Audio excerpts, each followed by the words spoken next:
Hello everyone, this is me Kapil सिक्का। स्वागत है आपका स्टडी की एजुकेशन प्लेटफॉर्म में। आज इस वीडियो में हम शुरू करने जा रहे हैं इकोनॉमिक सर्वे 2021-2022। याद रखिएगा, ये जो वीडियोस हैं ये चैप्टर वाइज आएंगी। कुछ चैप्टर जो है वो पार्ट में भी डिवाइड होंगे depending upon the length of the chapter. यहाँ पे जो करंट इकोनॉमिक सर्वे 2021 का 22 का वो हम यहाँ पे डिस्कस करेंगे, डिटेल्ड एनालिसिस करेंगे। साथ ही साथ देखेंगे कि प्रीलिम्स के लिए क्या क्या फैक्ट्स इसमें से हम निकाल सकते हैं, पूरे सर्वे में से हमें क्या पढ़ना है। इंटरेस्ट में ये क्लास करने के बाद, ये सीरीज करने के बाद आपको सर्वे पढ़ने की जरूरत नहीं पड़ेगी। आपको बस इस वीडियो को देखना है, इन पीडीएफ्स को डाउनलोड करना है मेरे टेलीग्राम चैनल से और मुझे ट्विटर पे फॉलो करना है। बात करते हैं चैप्टर नंबर 01 यानी 1 स्टेट ऑफ इकोनॉमी की, और जानते हैं एग्जैक्टली कि क्या क्या इंपॉर्टेंट चीज़ें हैं। देखिए, हर साल इकोनॉमिक सर्वे में जो पहला चैप्टर होता है वो इन जनरल आपको स्टेट ऑफ इकोनॉमी बताता है। वो बताता है कि कैसा रहा पिछला वर्ष। जैसे कि मैं आपको और एक क्लैरिटी दे दूँ, एक एक्सप्लेनेशन दे दूँ कि जब भी हम सर्वे की बात करते हैं तो हम प्रीसीडिंग ईयर की बात कर रहे होते हैं। यानी जिस दिन सर्वे आपको मिलता है, जिस दिन प्रिंटिंग में जाता है, पब्लिकेशन में जाता है, लिखना उसका पूरा हो जाता है, उस दिन तक का, पिछले फाइनेंशियल ईयर में उस दिन तक का क्या हाल रहा है भारत की अर्थव्यवस्था का, वही सब कुछ आपको सर्वे बयां करता है। यानी एक सर्वे करते हैं, सर्वे हमेशा उन चीज़ों का होता है जो हो चुकी होती हैं। तो यानी ये पास्ट की इवेंट्स का एक एनालिसिस करता है, एक सर्वे करता है और आपको एक डिटेल्ड फैक्ट्स के साथ रिपोर्ट देता है। साथ ही साथ कुछ प्रोजेक्शंस भी करता है। ऐसा नहीं आने वाले साल की कोई बात नहीं करता, आने वाले साल की भी बात करता है। एडवांस एस्टिमेट्स देता है, कहीं जगह प्रोजेक्टेड एस्टिमेट्स देता है, यानी आने वाले कुछ एस्टिमेट्स भी आपको दे देता है, बता देता है कि आने वाला साल ऐसा होगा डिपेंडिंग अपॉन कि पीछे का साल कैसा रहा है। जैसे कि इस बार सर्वे ने एक बहुत ही बोल्ड स्टेटमेंट दिया है। बोल्ड स्टेटमेंट ये है कि इकॉनमी जो है वो आने वाले समय में 9% पे ग्रो करेगी। जीडीपी जो है हमारी वापस से पुल बैक कर जाएगी। हम वी शेप रिकवरी ले चुके हैं, तो उस वी शेप रिकवरी के चलते अब हम अच्छी तरह से, मतलब एक डेवलप्ड इकॉनमी की तरह, या फिर हम कहें हम फास्ट पेस इकॉनमी की तरह ग्रो करेंगे। हम अपने पीयर्स से बेटर परफॉर्म करेंगे। जहाँ पे हम चाइना की बात करें जो 3-3.5-4% पे ग्रो कर रहा है, हम वहाँ पे बेटर ग्रो करेंगे। हमारे इंपोर्ट्स जो हैं इंप्रूव होंगे, हमारे एक्सपोर्ट्स जो हैं मतलब इंपोर्ट डिपेंडेंसी कम होगी और एक्सपोर्ट्स हैं वो हमारे बेटर होंगे। तो सारी चीज़ें यहाँ पे डिस्कस करता है chapter number 1 state of economy. तो जानते हैं एग्जैक्टली क्या कहता है स्टेट ऑफ इकोनॉमी। देखिए, स्टेट ऑफ इकोनॉमी बात करता है पिछले 2 साल के कोविड इरा की। वो कहता है कि पिछले जो 2 साल थे ना, काफ़ी डिफिकल्ट रहे, डिफिकल्टी लेवल काफ़ी हाई था। और ये हमारे साथ ही नहीं था, ये पूरे वर्ल्ड के साथ था, क्योंकि कोविड-19 जो पेंडेमिक है उसने इस दुनिया को रोक सा दिया गया था, दुनिया थम सी गई थी। और ऐसे में जो इकोनॉमिक एक्टिविटीज़ थी वो मिनिमलिस्टिक थी, ठीक है। जो कंज्यूमर था, वो जो कस्टमर था और जो कंज्यूमरिस्ट अप्रोच थी वो काफ़ी कम हो गई थी। आप रोज़मर्रा की चीज़ों को ही खरीद रहे थे, आप बहुत ज़्यादा स्पेंडिंग्स नहीं कर रहे थे, एक्स्ट्राऑर्डिनरी एक्टिविटीज़ नहीं कर रहे थे, क्योंकि जो इनकम है वो भी काफ़ी लोअर लेवल तक आ गई थी। इनफैक्ट एक रिपीटेड वेव देखी गई इन्फेक्शंस की। 2020 वाला जो वेव था वो तो था ही था, 2021 का काफ़ी डेडली वेव था। इनफैक्ट ये जो स्टेट ऑफ इकोनॉमी को बयां करता है ये उसी 2021 के डेडली वेव जो अप्रैल मई में आई थी उसके बारे में भी काफ़ी डिटेल में चर्चा करता है। ये कहता है काफ़ी ज़्यादा डेडली वेव रही, डिसरप्शंस हुए, लेकिन इन्फ्लेशन जो है वो फिर से बढ़ रहा है। और जैसे इन्फ्लेशन बढ़ रहा है इसका मतलब हमें इस बात से अब सहमति, या फिर हम इस बात से अब फाइनली हम ये बात पीस कर सकते हैं कि अब यहाँ पे जो इन्फ्लेशन है वो कहीं ना कहीं ग्रोथ लेके आ रहा है। देखिए, इन्फ्लेशन हर बार ख़राब नहीं होता, इन्फ्लेशन एक लेवल तक अच्छा होता है। तो ये गवर्नमेंट ऑफ इंडिया ने कहा है कि हमारे पास इमीडिएट सेफ्टी नेट्स हैं, हम वल्नरेबल सेक्शंस को यहाँ रिपोर्ट कर रहे हैं। इन्फ्लेशन लेवल हमारा बढ़ रहा है लेकिन अभी भी कंट्रोल्ड है। साथ ही साथ अगर बात करें कैपिटल एक्सपेंडिचर की, सरकार ने काफ़ी ज़्यादा कैपिटल एक्सपेंडिचर किया है। बजट में आपने पढ़ा होगा revenue expenditure, capital expenditure. Capital expenditure वो एक्सपेंडिचर होता है जो सरकार इंफ्रास्ट्रक्चर बनाने में, एसेट्स बनाने में खर्च करती है। रेवेन्यू एक्सपेंडिचर हमेशा लाइबिलिटीज़ क्रिएट करता है। अब आपको सैलरीज देनी है, वेलफेयर स्कीम में कुछ पैसा देना है ना, कुछ इस तरह की सब्सिडीज़ देनी है, वो सब कहाँ जाती है? रेवेन्यू एक्सपेंडिचर पे। लेकिन सरकार का ऐसा एक्सपेंडिचर जो आने वाले समय में रिटर्न्स देता है उसको हम कहते हैं कैपिटल एक्सपेंडिचर। और वो हमेशा एसेट क्रिएशन की बात करता है। उसमें कहीं ना कहीं आपको एसेट्स, पुल, हाईवेज, ठीक है, देन उसके बाद इंफ्रास्ट्रक्चर, एयरपोर्ट्स, एयरवेज आपको डेवलप होते दिखेंगे ही दिखेंगे। तो सरकार कह रही है कि ये जो कैपिटल एक्सपेंडिचर में सिग्निफिकेंट इंक्रीज हुआ है ना, इससे इकोनॉमी जो है वो लॉन्ग टर्म एक्सपेंशन पे आ चुकी है। यानी हमने वी शेप रिकवरी कर ली है, अब हम रिकवर हो गए हैं, हम प्री पेंडेमिक लेवल पे आ गए हैं और अब हम यहाँ से ग्रो करेंगे। यानी अब हम जो पिछली जो स्ट्रैटेजी थी या फिर जो भी पिछला हमारा पास्ट था वो अब सब फॉरगोन, सब जा चुका है। अब हम आगे फोकस करेंगे और आगे आगे बढ़ेंगे। इसी के चलते एक अजाइल फ्रेमवर्क की भी बात की गई है, काफ़ी इंपॉर्टेंट अजाइल फ्रेमवर्क ही हम आगे के इस चैप्टर के अगले नेक्स्ट या सेकंड हाफ में हम इस बारे में चर्चा करेंगे। और साथ ही साथ गवर्नमेंट ने कहा है कि हम फीडबैक ले रहे हैं, ठीक है, लूप्स देख रहे हैं, हम मॉनिटरिंग कर रहे हैं रियल टाइम डेटा की, जिससे कि हम ये देख पाएँ कि हमारी जो स्ट्रैटेजीज है वो कितनी फूल प्रूफ है, मतलब वो कितना बेटर या कितनी डेवलपमेंट को वो की तरफ वो देख रही हैं। जैसा कि मैंने कहा, काफ़ी बोल्ड स्टेटमेंट है, 9.2% पे हम ग्रो करेंगे, ये एक्सपेक्टेशन है, ठीक है, हो सकता है इसके आसपास पहुंच जाए हम, हो सकता है इसके आसपास ना पहुंचे, लेकिन बात यह है कि हम प्री पेंडेमिक लेवल से बेटर ऑफ हैं। यानी अब यहाँ से इकॉनमी जो वो किक स्टार्ट कर चुकी है, अगर कोई इस तरह की वेव दोबारा नहीं आती है, कोई डेडली वेव नहीं आती है, वैक्सीनेशन वैसे भी हाई है, तो कहा जा रहा है कि भारत जो है वो अपनी पुरानी गति पे या फिर अपनी पुरानी ग्रोथ एंड प्रोग्रेस पे पहुंच जाएगा। तो ओवरऑल जो रिकवरी है ना इकोनॉमी की, वो हो चुकी है, ऐसा सर्वे का कहना है। इनफैक्ट सेकंड वेव में तो सर्वे ने ये भी कहा है कि काफ़ी ज़्यादा डेडली थी। Q1 जो आप देखेंगे, Q1 यानी Q1 अप्रैल 2021 से लेके जून 2021 तक का जो समय था वो काफ़ी ख़राब था। फिर से लॉकडाउन था, ऑक्सीजन की किल्लत थी देश में, मतलब आपने देखा डेथ्स बहुत हाई हुई थी, मतलब कहीं ना कहीं देश रुक सा गया था, इकॉनमी रुक गई थी, लेकिन उससे हमें बहुत ज़्यादा इम्पैक्ट नहीं पड़ा। हाँ, हेल्थ इम्पैक्ट पड़ा, हेल्थ इंफ्रास्ट्रक्चर काफ़ी ज़्यादा स्ट्रेस में आ गया था, लेकिन बाकी जो है इकॉनमी चलती रही थी। कई जगह पर लॉकडाउन थे, लॉकडाउन इतने स्ट्रिक्ट नहीं थे, लोग मूवमेंट कर पा रहे थे, और लोग एटलीस्ट ये है कि अपना रोज़मर्रा का काम जो है, जो भी एक मिनिमलिस्टिक अर्निंग्स होती हैं वो कर रहे थे। तो इसलिए ये कहा जा रहा है कि सेकेंड वेव में भारत बहुत ज़्यादा इम्पैक्ट नहीं हुआ, इकॉनमी बहुत ज़्यादा इम्पैक्ट नहीं हुई। ठीक है, आप हेल्थ केयर सेक्टर की बात कर सकते हैं, वहाँ पे इम्पैक्ट था, लेकिन जब हम बात करेंगे इकॉनमी की तो वहाँ इम्पैक्ट इतना ज़्यादा नहीं देखने को मिला। इनफैक्ट बहुत अच्छी बात यह है कि पिछले 2 सालों में जो कोविड का पेंडेमिक था, एक एग्रीकल्चर सेक्टर ऐसा है कंसिस्टेंटली ग्रो किया है, इनफैक्ट उस पर बहुत कम फर्क पड़ा। इनफैक्ट एग्रीकल्चर और अलाइड सेक्टर, यानी एग्रीकल्चर से रिलेटेड जो सेक्टर है, जिसमें हम फार्म सेक्टर कह सकते हैं, जिसमें हम प्रोसेसिंग की बात कर सकते हैं, तो एग्रीकल्चर के जो अलाइड सेक्टर्स हैं उसमें इम्पैक्ट काफ़ी लीस्ट था, और ग्रोथ जो है वो एक स्टैटिक 3.5-4% की ग्रोथ वहाँ पे देखी गई थी। 3.5-3.6% हम पहले भी ग्रो कर रहे थे और पेंडेमिक के टाइम पे भी ग्रो कर रहे थे। तो कहा जा सकता है कि एग्रीकल्चर सेक्टर जो है वो लीस्ट इफेक्टेड सेक्टर था इकोनॉमी का। साथ ही साथ हम बात करें ग्रॉस वैल्यू एडिशन इंडस्ट्रीज में हुआ, यानी क्वार्टरली बेसिस पे जो इंडस्ट्री का डेटा आता है कि हमने कितना प्रोडक्शन ऐड किया, ठीक है, इंडस्ट्री कितने % ग्रो करी। अगर लास्ट टाइम इंडस्ट्री 100 यूनिट्स बना रही थी, एक पर्टिकुलर लेटेस्ट से बल्ब फैक्ट्री की बात करें, तो अगर लास्ट क्वार्टर में वो 100 बल्ब बना रही थी, तो इस बार वो 110 बल्ब बना रही है, यानी डिमांड जो है 10 बल्ब की बढ़ चुकी है। तो यहाँ पे जीवीए सेक्टर की यही बात की जा रही है, चाहे माइनिंग की बात करें, कंस्ट्रक्शन की बात करें, तो कहा जा रहा है कि लगभग 11.8% तक ये बढ़ेगा। देखो, आपको ये डेटा बहुत ज़्यादा याद रखने की जरूरत नहीं, आपको ग्रोथ के नंबर्स जो हैं वो पता होने चाहिए कि हाँ, हम 11-12% जो है जीवीए हमारा ये है बेटर होगा। इनफैक्ट कहा गया था कि जो सर्विस सेक्टर वो सबसे ज़्यादा हिट हुई थी, क्योंकि सर्विस सेक्टर में वर्क फ्रॉम होम हो गया था, सर्विस सेक्टर में एंसिलरी यूनिट्स बंद हो गई थी, सप्लाई चेन इफेक्ट हो रही थी। ट्रांसपोर्ट सेक्टर, अगर आप सर्विस सेक्टर के सबसे बड़े सेक्टर की बात करें, ट्रांसपोर्ट सेक्टर, आईटी उद्योग ऐसा था जो चलता रहा था। अगर आप ट्रांसपोर्ट सेक्टर की बात करें तो बहुत लंबे समय तक ट्रांसपोर्ट सेक्टर आपका बंद था। तो ट्रांसपोर्ट सेक्टर की वजह से सर्विस सेक्टर एक बड़ा इम्पैक्ट लेके गया, क्योंकि ह्यूमन जो कॉन्टैक्ट था वहाँ पे मिसिंग था। तो हम कह सकते हैं कि सर्विस सेक्टर 2 तरह के हैं। एक सर्विस सेक्टर जिसमें ह्यूमन टच की ज़रूरत नहीं थी, जो वर्क फ्रॉम होम में चल रहा था, जो डिजिटल मोड में चल पा रहा था, वो ग्रो किया। लेकिन एक दूसरा सर्विस सेक्टर जहाँ पे ह्यूमन टच की या ह्यूमन इन्वॉल्वमेंट की, फिजिकल इन्वॉल्वमेंट की काफ़ी ज़्यादा ज़रूरत थी, या जो चलता उसी बेसिस पे, जैसे ट्रांसपोर्ट सेक्टर की बात करें, तो वो काफ़ी ज़्यादा पेंडेमिक हिट रहा। इसी के साथ साथ हम एटलीस्ट 8-8.25% तो ग्रो किए ही करें। सबसे बड़ी बात है, कंजम्पशन लेवल जो है भारत का वो बढ़ रहा है, यानी कहा जा रहा है कि 7% जो है हमारा कंजम्पशन लेवल जो है वो ग्रो करेगा। पिछले सालों की अपेक्षा हम 7% ज़्यादा अब जो है कंज्यूम करने जा रहे हैं। तो यहाँ पे देखिए, सबसे बड़ी बात है, इसका मतलब जो है इकॉनमी वो बैक ट्रैक हो चुकी है, इकॉनमी वापस से ट्रैक पे आ चुकी है, लोगों की इनकम्स बढ़ रही हैं, अर्निंग्स बढ़ रही हैं। और याद रखिएगा, जैसे जैसे अर्निंग बढ़ेगी वैसे वैसे कंजम्पशन भी बढ़ेगा, क्योंकि जब अर्निंग्स बढ़ेंगी तो डिमांड बढ़ेगी, डिमांड बढ़ेगी तो सप्लाई बढ़ेगी, कंजम्पशन बढ़ेगा, तो कहीं ना कहीं बाकी सेक्टर्स को उसका बेनिफिट मिलेगा। तो जो पैसा अर्निंग से आपके घर में आता है, आप उसे मार्केट में डिस्ट्रीब्यूट करेंगे, तो ओवरऑल मार्केट में ग्रोथ जो है वो देखी जाएगी। इसी तरह से एक बहुत इंपॉर्टेंट फैक्टर देखा गया है, ग्रॉस फिक्स्ड कैपिटल फॉर्मेशन। देखिए, ये GFCF होता क्या है? ये ना किसी भी कंट्री के ग्रोथ को मेजर करने का एक तरीका होता है। कहा जा रहा है कि भारत अपनी GDP का 31-32% जो है ग्रॉस फिक्स्ड कैपिटल फॉर्मेशन में खर्च करेगा।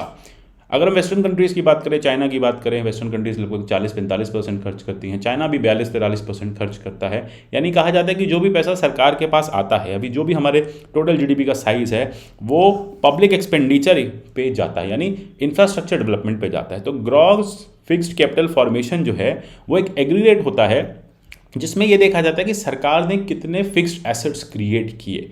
ठीक है, तो हमारी GDP का हम 30-31% जो है फिक्स्ड एसेट्स के फॉर्म में क्रिएट कर रहे हैं, यानी वो एक अच्छी बात है। अगर हमें चाइना की तरह आगे बढ़ना है तो हमें 40-41% तक लेके जाना पड़ेगा। चाइना अपने जीडीपी के साइज़ का 40% है, हम अपने जीडीपी के साइज़ का 31-32% है। तो हमें ऑब्वियसली बात है इस ग्रॉस फिक्स्ड कैपिटल फॉर्मेशन को बढ़ाना पड़ेगा। तो हम कह सकते हैं कि ग्रॉस फिक्स्ड कैपिटल फॉर्मेशन क्या कहता है, वो ये देखता है कि किस तरह से जो इन्वेस्टमेंट है, कौन सी इन्वेस्टमेंट, सरकारी इन्वेस्टमेंट, पब्लिक इन्वेस्टमेंट जो है वो किस तरह से आ रही है इंफ्रास्ट्रक्चर सेक्टर में, कंस्ट्रक्शन सेक्टर में, मशीनरी सेक्टर में, इक्विपमेंट सेक्टर में।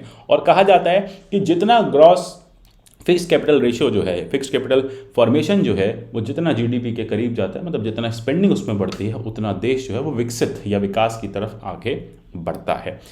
अच्छा, इसमें एक बात थी कि पिछले काफ़ी समय से ये जो ग्रॉस फिक्स्ड कैपिटल फॉर्मेशन था बहुत कम हो रहा था। इनफैक्ट देखा गया था कि 2015 में तो ये लीस्ट था, अभी वापस रिवाइव हो रहा है। हम लगभग 31% पे हैं और ये 32% पीछे चल रहा था, तो हम 31-32% के आसपास आ रहे हैं। इनफैक्ट सर्वे में चार्ट भी दिया हुआ है, आप देख सकते हैं किस तरह से 2019 में ये लगभग 30% के आसपास, 30-31% के आसपास चल रहा था। और ये अभी Q2 में थोड़ा कम है, लेकिन गवर्नमेंट यहाँ पे मान के चल रही है कि जब ये साल ख़त्म होगा, ठीक है, तो अब हम इस साल के ख़त्म होते होते वापस ये जो 32% वाला मार्क है ये अचीव कर लेंगे। तो याद रखिएगा, ग्रॉस फिक्स कैपिटल फॉर्मेशन में जितना गवर्नमेंट इन्वेस्ट करती है या जितना ग्रॉस फिक्स कैपिटल परसेंटेज में बढ़ता जाता है, कहा जाता है कि देश में एसेट्स क्रिएशन उतना ज़्यादा हो रहा है। जैसे कि अभी आप स्क्रीन पे देख पा रहे हैं, ये जो चार्ट है 2015 के बारे में, 2015 में माना जा रहा था कि सबसे कम ग्रॉस फिक्स कैपिटल फॉर्मेशन हुआ था। रीज़न उसके बहुत सारे दिए जा रहे थे। रीज़न उसके ये थे कि एक्सपोर्ट ग्रोथ नहीं थी, गवर्नमेंट की अर्निंग्स कम हो गई थी, और साथ ही साथ गवर्नमेंट ने जो इन्वेस्टमेंट है या फिर जो कहें हम एसेट्स पे इन्वेस्टमेंट है वो एकदम से कम कर दिया था। तो इसकी वजह से ये एक बड़ी बात है कि गवर्नमेंट का कैश फ्लो कम हुआ। कैश फ्लो कम हुआ तो गवर्नमेंट का पब्लिक एक्सपेंडिचर भी कम हुआ।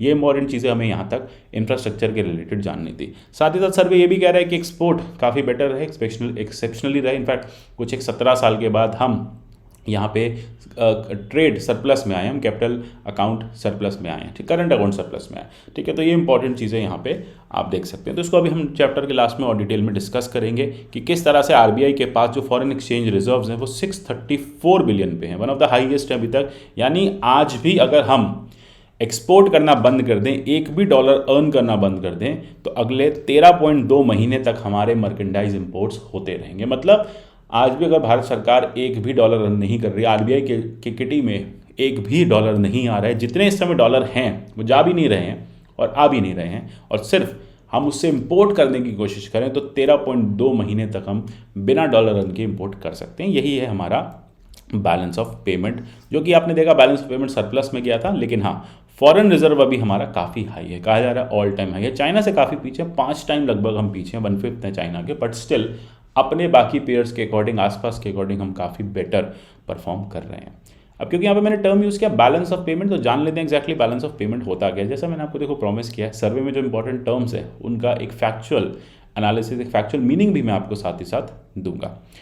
पहली चीज़ हमने देखा कि बैलेंस ऑफ पेमेंट, देखिए आपने देखा है कि आपका जो भी इनकम होती है सरकार, या जो भी हम एक्सपोर्ट्स से इनकम करते हैं, इंपोर्ट्स में जो पेमेंट्स देते हैं, उस ट्रेड का एक बैलेंस निकाला जाता है। अगर वो बैलेंस पॉजिटिव में होता है तो कहा जाता है कि हम सरप्लस में हैं, अगर वो बैलेंस नेगेटिव में होता है तो कहा जाता है हम डेफिसिट में हैं। तो बेसिकली बैलेंस ऑफ पेमेंट क्या होता है कि इंटरनेशनल पेमेंट होती हैं, ठीक है, उसमें सारे ट्रांजैक्शंस गिने जाते हैं कि देश भर एक कंट्री से कितने डॉलर्स बाहर गए और कितने डॉलर्स कंट्री में आए। इसका जो फाइनल आउटपुट होता है, जो फाइनल नंबर्स होता है, वही बताता है बैलेंस ऑफ पेमेंट। ये सरप्लस या डेफिसिट दोनों हो सकता है। अच्छा, ट्रांजैक्शंस में क्या क्या चीज़ें होती हैं, वो ट्रांजैक्शन किसी भी प्रकार की हो, वो किसी कंट्री के इंडिविजुअल ने करी हो, मैंने डॉलर्स अर्न किए हैं, वो किसी कंपनी ने किए हो, आपकी कंपनी ने कुछ एक्सपोर्ट किया, पैसे अर्न किए, गवर्नमेंट बॉडीज़ ने अर्न किए हों, ठीक है, तो किसी भी तरह से, या गवर्नमेंट जो है बॉडीज़ आउटसाइड द कंट्री उन्होंने अर्न किए। तो आइडिया बस यही है कि भारत के जो ट्रेड अकाउंट है उसमें ये डॉलर आने चाहिए। तो फंडा सिर्फ यही है, इसी से आपको पता चल जाता है कि बैलेंस ऑफ पेमेंट जो है वो पॉजिटिव है या नेगेटिव है। यहाँ पे हम बात कर रहे हैं बैलेंस ऑफ पेमेंट आपके एक्सपोर्ट से रिलेटेड। तो बैलेंस ऑफ पेमेंट देखिए आपको करंट अकाउंट और कैपिटल अकाउंट दोनों में दिख जाएगी। यहाँ पे क्योंकि हम बात कर रहे हैं गुड्स एंड सर्विसेज के एक्सपोर्ट इंपोर्ट से रिलेटेड, तो हम यहाँ बात कर रहे हैं करंट अकाउंट वाले बैलेंस ऑफ पेमेंट की। यानी जो भी हमने एक्सपोर्ट्स किए उसके ल्यू में हमने जो डॉलर अर्न किए, जो भी हमने इंपोर्ट्स किए उसके ल्यू में जो हमने डॉलर अर्न किए, उस ट्रांजैक्शन का जो बैलेंस रहेगा वो बताएगा कि हम सरप्लस में हैं या फिर हम यहाँ पे डेफिसिट में। अभी हम आगे डिस्कस करेंगे कि कब कब हम सरप्लस में रहे थे। वो एक अच्छा फैक्ट है, हमें पता होना चाहिए। बेस्ट पार्ट ये है सर्वे में इस बार की बैंकिंग सेक्टर जो है वेल कैपिटलाइज्ड है। मतलब जो एनपीएस वाला मेस है ना, वो बहुत ज़्यादा क्लियर हो चुका है। इनफैक्ट जितने भी लीगल इश्यूज हैं वो रिजॉल्व हो चुके हैं। आपने देखा 2016 में हम इंसॉल्वेंसी बैंक्रप्सी कोड लाए थे, कहा जा रहा है काफ़ी इंपॉर्टेंट स्टेप था और काफ़ी हिट भी रहा है।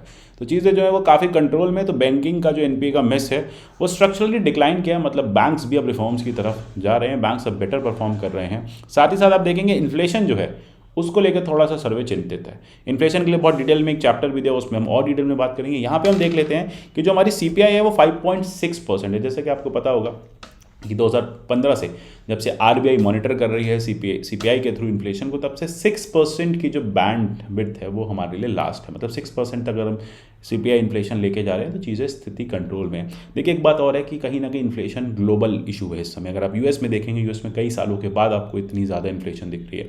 तो ये पेंडेमिक में आपने देखा जिस तरह से एक्सपेंडिचर जो है, प्राइवेट कंजम्पशन कम हुआ, प्राइवेट एक्सपेंडिचर कम हुआ, तो सरकारें जो है वो आगे आई, वेलफेयरिस्ट मेजर्स लिए। और यहाँ पे हम बात करेंगे जॉन मेड कीन्स की। आपको याद होगा कीनीशियन इकोनॉमिक्स की। तो जॉन मेड कीन्स क्या कहते हैं कि ऐसी स्थिति में सरकारों का इन्वेस्टमेंट करना या एक्सपेंडिचर करना काफ़ी नेसेसरी हो जाता है। सरकार अगर ऐसे में एसेट्स क्रिएट करने जाती है, पब्लिक एसेट्स क्रिएट करती है या मार्केट में कुछ पैसा छोड़ती है, तो उससे अल्टीमेटली लॉन्ग रन में तो देखो, शॉर्ट रन में तो देखो आप इन्फ्लेशन महसूस होगा ही होगा, क्योंकि एकदम से लोगों के पास पैसा आएगा। और वो पैसा कैसे आया? वो पैसा सब्सिडीज़ के थ्रू आ गया, वो पैसा डायरेक्ट बेनिफिट ट्रांसफर के थ्रू आ गया। तो कहीं ना कहीं लोग खुश तो ज़रूर होंगे और जाके उसको खर्च करेंगे मार्केट में, तो मार्केट में गुड्स की डिमांड बढ़ेगी। तो इन्फ्लेशन शॉर्ट टर्म मेजर में तो आपको फील होगी, लेकिन लॉन्ग टर्म आपको वो बेनिफिशियल ही दिखेगा। तो इस सर्वे भी मान के चल रहा है कि हमारी जो इन्फ्लेशन लेवल है ना, वो टारगेटेड टॉलरेंस बैंड के अंदर है। टारगेटेड टॉलरेंस बैंड मतलब 4% जो कि हमारा इन्फ्लेशन लेवल होना चाहिए, उसमें +2% यानी 6% अभी अगर आपकी इन्फ्लेशन सीपीआई में 2 से 6% के बीच में चलती है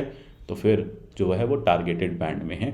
तो अभी चिंता का विषय नहीं है, लेकिन हाँ बहुत जल्द हो जाएगा। जब इन्फ्लेशन 6, 6.5 के आंकड़े छूने लगेगी, 7% को छूने लगेगी, तो शायद तब एक चिंता का विषय होगा। लेकिन अभी क्या है, देखो अभी हमें इन्फ्लेशन साइड में रखना है। अभी गवर्नमेंट जो है वो काफ़ी ज़्यादा एग्रेसिव होके इस पर एक्सपेंडिचर कर रही है, स्पेंडिंग कर रही है, तो उसमें कहीं ना कहीं आपको इन्फ्लेशन दिखेगी। और सबसे बड़ी बात है, इन्फ्लेशन भारत में ही नहीं है, ये ग्लोबल इस समय सिनेरियो है। तो यहाँ पे हमारा सर्वे भी यही कह रहा है। हाँ, सर्वे ये ज़रूर कह रहा है कि होलसेल प्राइस जो है हमारी WPI जो है प्राइस इन्फ्लेशन, वो एक चिंता का विषय, वो डबल डिजिट्स में पहुँच रही है।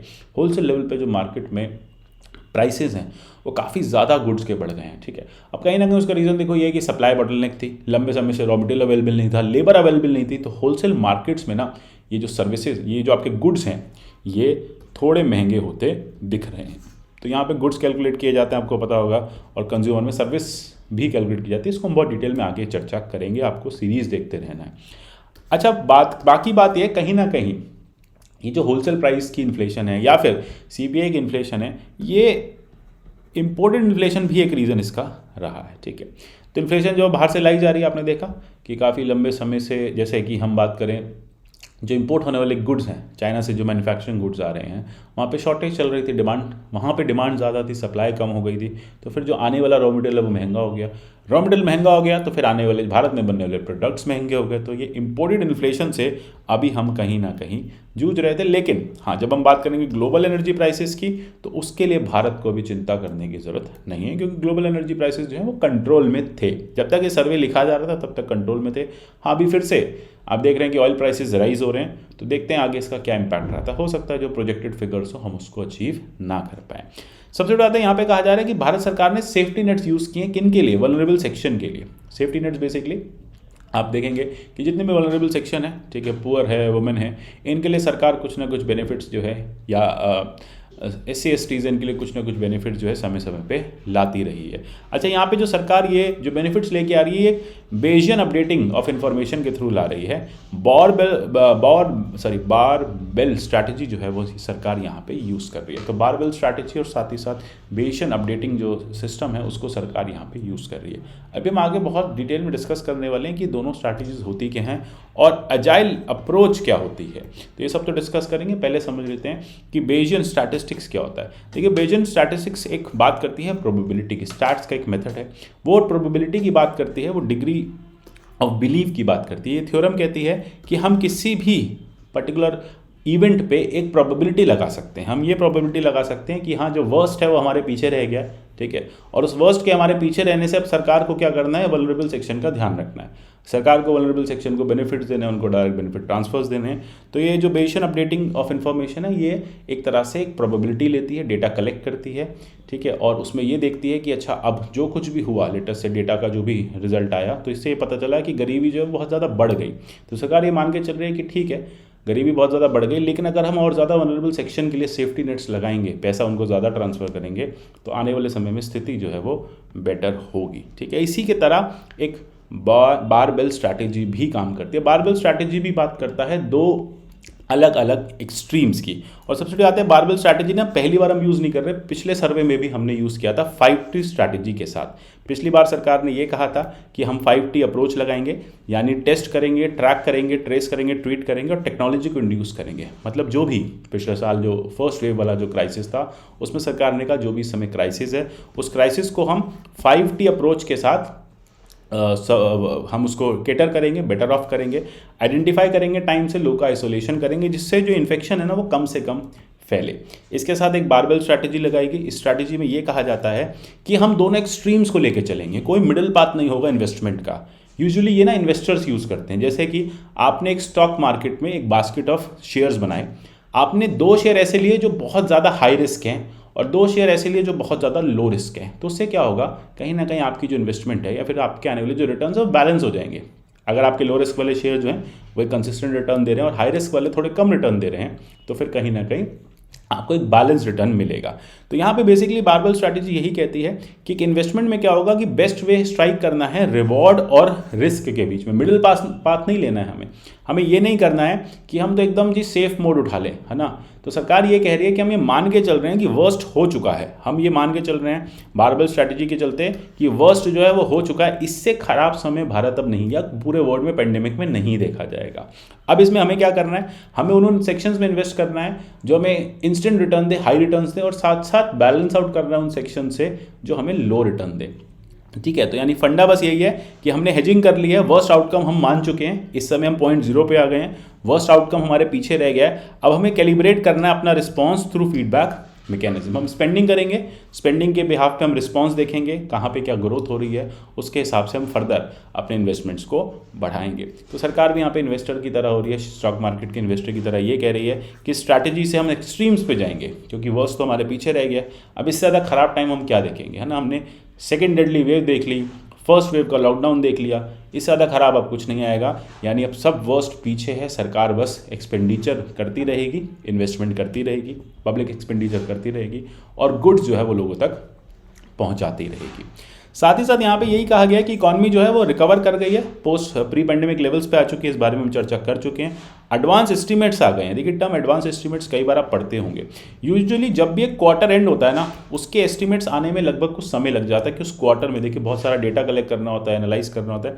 तो अगले क्वार्टर शुरू होने तक, मतलब जो लेटर से Q1 खत्म हुआ है, तो Q1 के एग्जैक्ट एस्टीमेट्स आपको कब मिलेंगे, Q2 के लगभग 2 महीने के बाद, यानी आप समझे कि दूसरा क्वार्टर खत्म होने वाला है, तब आपको Q1 के एस्टीमेट्स मिल रहे हैं। लेकिन सरकार कुछ एडवांस एस्टीमेट्स ले लेती है, यानी वो पहले 30 दिन में ही आ जाते हैं। जैसे ही Q1 खत्म हुआ तो Q2 का जो पहला मंथ है 30 डेज़ के अंदर अंदर एडवांस एस्टीमेट आ जाते हैं। उससे सरकार को एक आइडिया लग जाता है कि आगे के क्वार्टर की स्ट्रैटेजी कैसे करनी है। हाँ, जब फाइनल नंबर्स आते हैं तो कुछ चेंज होते हैं।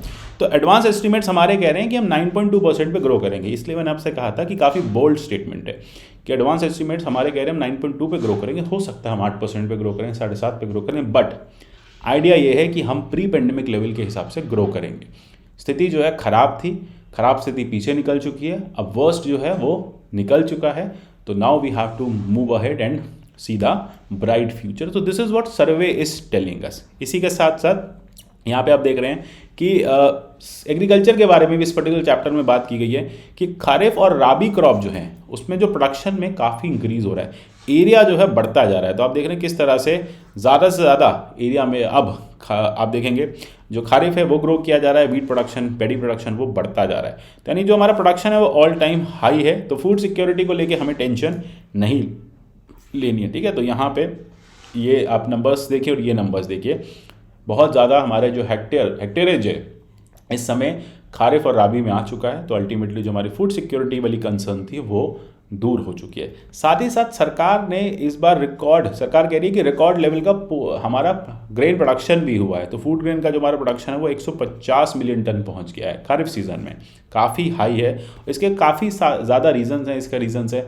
एक कंसंट्रेट एफर्ट है। साथ ही साथ इस बार जो रेंस आप देखेंगे, सर्वे कह रहा है कि 10 साल के एवरेज में सबसे ज़्यादा, तो बेनिफिट खरीफ को इसका काफ़ी ज़्यादा हुआ है। और इसी के साथ साथ क्योंकि प्रोडक्शन हाई था तो सरकार ने प्रोक्योरमेंट भी बहुत हाई रखा है। प्रोक्योरमेंट ऑफ फूड ग्रेन्स जो है सेंट्रल पूल में वो काफ़ी ज़्यादा है। जैसे कि आप देख रहे हैं व्हीट प्रोक्योरमेंट बढ़ गया है, लगभग 400 लाख मीट्रिक टन का यहाँ पे प्रोडक्शन जो प्रोक्योरमेंट था वो सरकार अपना टारगेट पूरा कर चुकी थी। ये डेटा है 2021 का। साथ ही साथ आप देखेंगे एफसीआई के जो गोडाउन्स हैं वहाँ पे भी लोड फुल है। तो अल्टीमेटली सरकार जो है प्रोक्योरमेंट काफ़ी हाई कर रही है, क्योंकि सरकार की जो टारगेटेड पब्लिक डिस्ट्रीब्यूशन स्कीम है, यानी जिसको हम कहें नेशनल फूड सिक्योरिटी एक्ट के तहत सरकार अपने प्रोमिसेस पूरे कर रही है। जितने भी लोगों को फूड ग्रेन्स की ज़रूरत है, खाने की ज़रूरत है, खाद्यान्न की ज़रूरत है, वो सब उनके पास समय पे पहुंच रहा है। साथ ही साथ गवर्नमेंट की पॉलिसीज़ जो रही सीड और फर्टिलाइज़र को लेके, उससे भी जो पेंडेमिक डिसरप्शन था वो कम हुआ। जैसे ही पेंडेमिक हुआ सरकार ने जो डिसेंट्रलाइज्ड शॉप्स के थ्रू अपने सीड्स एंड फर्टिलाइजर्स को समय समय पे पहुंचाया, तो शॉर्टेज जो है नहीं फील की गई। कई जगह आपने देखा यूरिया की शॉर्टेज हुई थी, लेकिन हाँ उसके बाद भी शॉर्टेज जो है ओवरकम कर ली गई और फाइनली जो ग्रोथ है एग्रीकल्चर सेक्टर में वो कंसिस्टेंट भी रही और साथ ही साथ फूड प्रोडक्शन जो है वो बढ़ता भी गया। अब बात कर लेते हैं इंडस्ट्रीज़ की। सर्वे कहता है परचेजिंग मैनेजर इंडेक्स की बात करें तो ये मैन्युफैक्चरिंग लेवल जो है या फिर जो एक्सपेंशनरी जोन में आ चुकी है। हम बात करेंगे 0 से 100 की, पीएमआई में 0 से 100 को गिना जाता है। तो परचेजिंग मैनेजर इंडेक्स के कुछ इंपॉर्टेंट पॉइंट्स होते हैं, जैसे कि इंडिकेटर होता है बिजनेस एक्टिविटी का, मैन्युफैक्चरिंग और सर्विस सेक्टर का। इंपॉर्टेंट है, याद रखिएगा। पीएमआई में मैन्युफैक्चरिंग सर्विस सेक्टर दोनों इंक्लूड किए जाते हैं। इसमें क्या किया जाता है, इसमें मैनेजर्स का सर्वे किया जाता है ना। उनसे पूछा जाता है आपको क्या लगता है लाइकली आने वाले समय में किस तरह का चेंज आएगा, क्या प्रोडक्शन लेवल आपका बढ़ेगा नहीं बढ़ेगा। की वेरिएबल्स बिजनेस के डिस्कस किए जाते हैं। क्या रॉ मटेरियल आपको ठीक से मिलेगा, रॉ मटेरियल सप्लाई शॉर्ट हो गई तो क्या आपके पास इस समय रिजर्व में रॉ मटेरियल है या नहीं है, आपको लगता है कि आपके सेक्टर में ग्रोथ होगी। तो इस तरह के सवाल जो है पूछे जाते हैं। और ये जो सवाल होते हैं ना, ये क्वालिटेटिव क्वेश्चंस होते हैं। तो यूपीएससी आपसे प्रॉब्लम से पूछ सकता है कि पीएमआई में क्वांटिटेटिव क्वेश्चंस होते हैं। आप बोलेंगे नहीं, पीएमआई में हमारे पास क्वालिटेटिव क्वेश्चंस हमारे मैनेजर से, मतलब जो फर्म के मैनेजर्स होते हैं, जो मतलब फर्म्स चला रहे होते हैं, मैन्युफैक्चरिंग कर रहे होते हैं, उनसे पूछे जाते हैं। और अल्टीमेटली फाइनली एक नंबर डिसाइड किया जाता है उन क्वेश्चंस के आधार पे। अगर वो नंबर 50 से कम होता है तो कहा जाता है कि कॉन्ट्रैक्शन है बिजनेस में, बिजनेस कम होगा। और वो नंबर 50 से ऊपर पहुंच जाता है तो कहा जाता है वो पर्टिकुलर सेक्टर जो है अब इंप्रूव करेगा। तो सर्वे कह रहा है कि हमारा जो इंडस्ट्रियल आउटपुट है, अगर हम बात करें इंडस्ट्रियलाइजेशन की, इंडस्ट्रियल आउटपुट की, तो वो 50, उसका जो पीएमआई है वो 50 से ऊपर पहुंच चुका है। तो पीएमआई अगर 50 से ऊपर है तो इसका मतलब इंडस्ट्रीज एक्सपेंशनरी जोन में है। एक्सपेंशनरी जोन में तो ये अच्छी न्यूज़ है। इसका मतलब मैन्युफैक्चरिंग बढ़ेगी तो जॉब्स बढ़ेंगी, जॉब्स बढ़ेंगी तो इनकम बढ़ेगी तो कहीं ना कहीं मार्केट में जो मनी फ्लो है, मनी सप्लाई है लोगों के थ्रू, वो बढ़ेगा और बैंक्स में सेविंग्स भी बढ़ेंगी। तो अल्टीमेटली आप देखेंगे कि आपको डुअल बेनिफिट्स हो जाते हैं इंडस्ट्रियलाइजेशन या इंडस्ट्रीज के प्रॉपर चलने में। इसी के साथ साथ इंडेक्स ऑफ इंडस्ट्रियल प्रोडक्शन भी यहाँ पे बात की गई है। कोर इंडस्ट्री इंडाइसिस की भी बात की गई है। 8 कोर इंडस्ट्रीज की यहाँ पे चर्चा की गई है। कहा जा रहा है कि सब जगह हमने ग्रोथ देखी है। इसको हम बहुत स्पेसिफिक चैप्टर में जाके पढ़ेंगे, बट क्योंकि हमने आईआईपी की बात कर ली है तो एक बार देख लेते हैं। इंडेक्स ऑफ इंडस्ट्रियल प्रोडक्शन क्या कहता है। इंडेक्स ऑफ इंडस्ट्रियल प्रोडक्शन एक मेजर है जो वॉल्यूम ऑफ प्रोडक्शन को देखता है एक गिवन पॉइंट ऑफ टाइम में।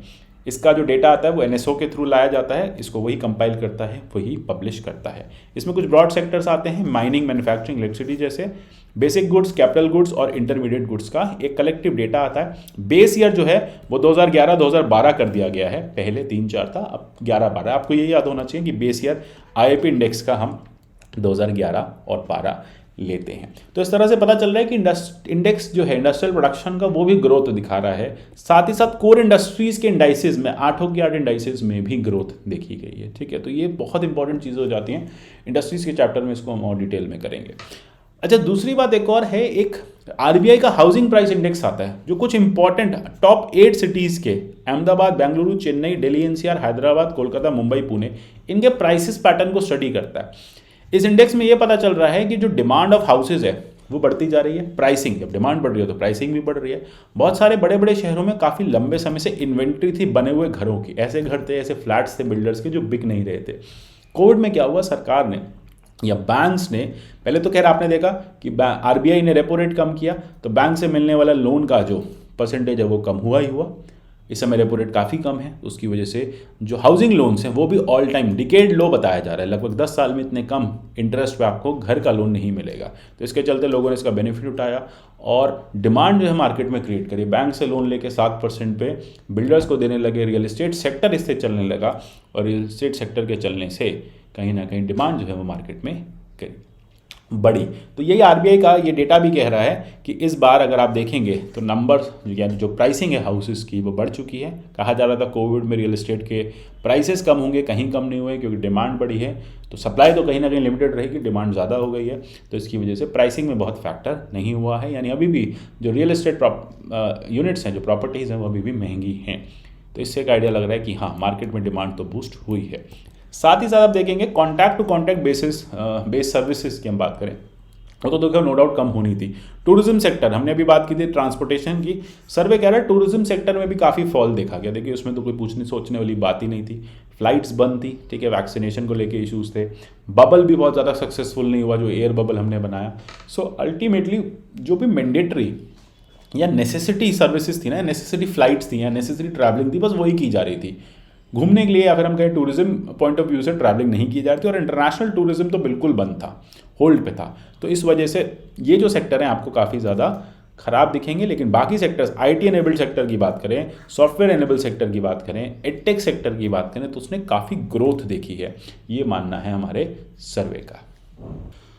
आगे सर्वे में बात की गई कुछ डिमांड ट्रेंड्स की, एग्जैक्ट ट्रेंड्स देखे गए हैं, क्या रहा है गवर्नमेंट का एक्सपेंडिचर, कैसे क्राउडिंग इन क्राउडिंग आउट हुई है, तो इस बारे में हम चर्चा करेंगे। साथ ही साथ देखेंगे वैक्सीनेशन के क्या बेनिफिट्स रहे हैं, क्या इम्पैक्ट रहा है इसका।